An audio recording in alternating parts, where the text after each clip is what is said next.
Le cerveau, c'est un réseau de neurones dont près de 90 milliards de ces cellules sont connectées en vue de libérer des neurotransmetteurs excitant ou inhibant les décharges prochaines de neurones.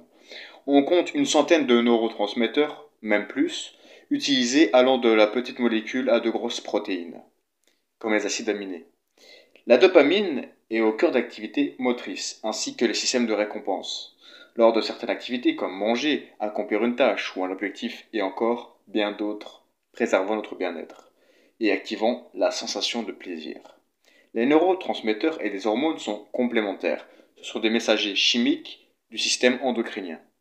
Parmi la centaine d'hormones présentes dans notre corps, celles-ci permettent le bon fonctionnement du cerveau et de nos fonctions corporelles, donc de notre métabolisme en général. Par exemple, l'hypophyse sécrète des hormones en vue de réguler la production d'autres hormones contrôlant le métabolisme global au niveau de la faim, soif, libido, stress, joie et de la croissance du corps, affectant notre état mental.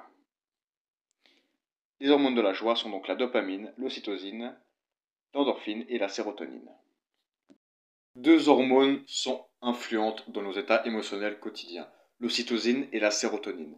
L'ocytocine, ou l'hormone de l'amour, est sécrétée lors de relations sexuelles, et après celles-ci également.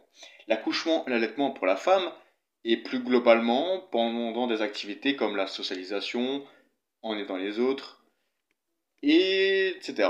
Cette hormone amène à l'empathie, le lien social pour les partenaires, et socialement renforce la coopération et les comportements prosociaux. Celle-ci stabilise l'amygdale, partie du cerveau responsable de la régulation des émotions. L'adrénaline, ou l'hormone de la peur, est libérée par les glandes surrénales, joue un rôle primordial lorsque le système nerveux déclenche les signaux et que celle-ci provoque la réaction lutte, fuite, immobilisation. Lors de la peur, en augmentant la glycémie et l'apport sanguin dans les muscles, en stimulant le rythme cardiaque et provoquant la dilatation des pupilles.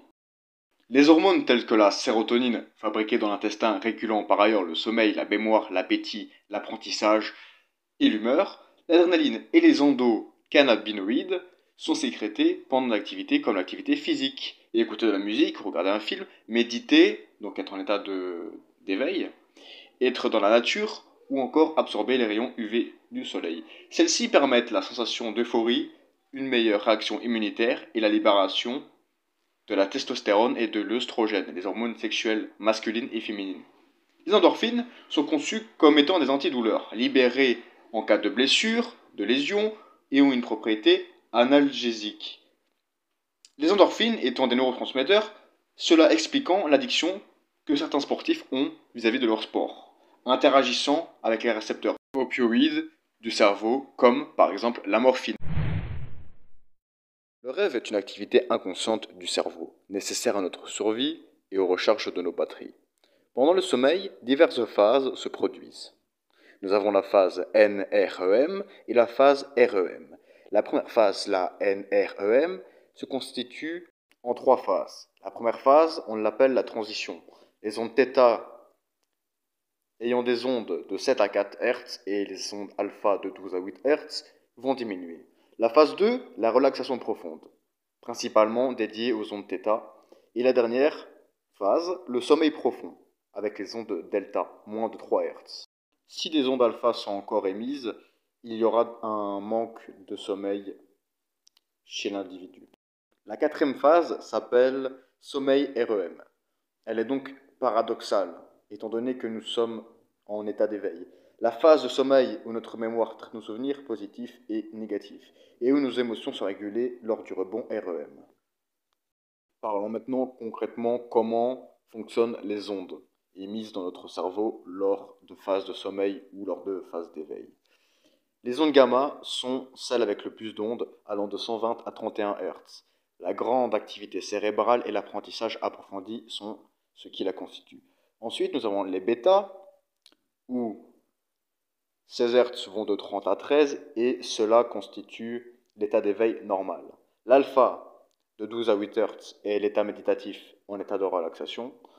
Le θ, 7 à 4 Hz, somnolence, assouplissement ou rêve. Et delta, 3 à 0,5 Hz, sommeil sans rêve, donc sommeil assez profond.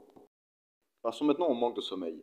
Concrètement, quand nous manquons de sommeil, nos capacités cognitives et mentales vont diminuer. Les symptômes d'un manque de sommeil sont généralement l'irritabilité, les troubles cognitifs, la perte de mémoire, les jugements biaisés, les hallucinations, et pouvant même aller à la dépression, l'anxiété et l'insomnie.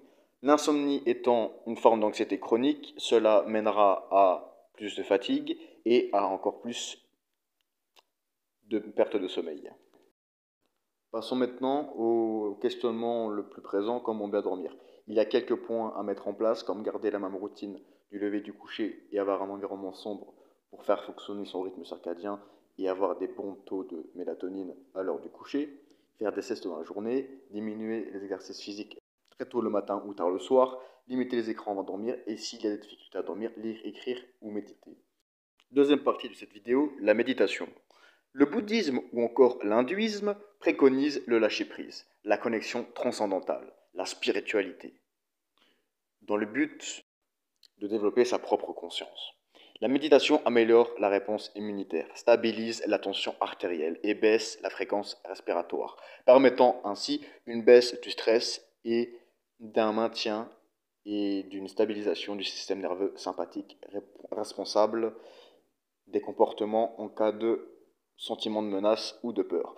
Les études montrent que le cortex préfrontal, où sont régulées les pulsions, serait désactivé pendant la méditation. Ainsi, elle aurait des effets thérapeutiques. Nous pouvons méditer de différentes façons, bien évidemment.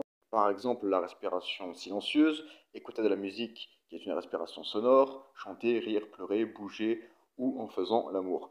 L'observation de soi et la pleine conscience sont également propres à la méditation. Les humeurs fluctuent de manière importante dans le quotidien de chacun. Même certaines maladies ou notre environnement y jouent fortement un rôle. Chez les hommes, un haut taux de testostérone et de stéroïdes a des conséquences sur l'augmentation de la colère, l'agressivité, les sautes d'humeur, l'irritabilité, la dépression et l'hypomanie, ayant des conséquences sur le sommeil. Quant aux femmes, le syndrome prémenstruel engendre un ensemble de symptômes dus à l'augmentation des œstrogènes, menant à de la fatigue, la dépression, de la variation dans l'appétit et des ballonnements. Lors de la ménopause, des symptômes comme les variations d'humeur, les bouffées de chaleur, l'insomnie et la baisse de libido sont également possibles.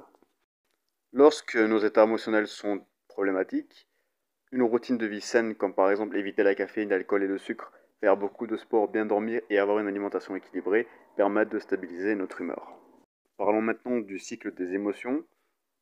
On compte 6 émotions principales, la colère qui a pour cause la frustration et la blessure, la tristesse qui a pour cause la séparation ou la perte, la honte qui a pour cause l'humiliation, la faute et le secret, le dégoût qui a pour cause l'injustice et la trahison, la peur qui a pour cause l'inconnu et le danger, et pour finir la joie qui a pour cause le succès, la liberté et de nouvelles rencontres.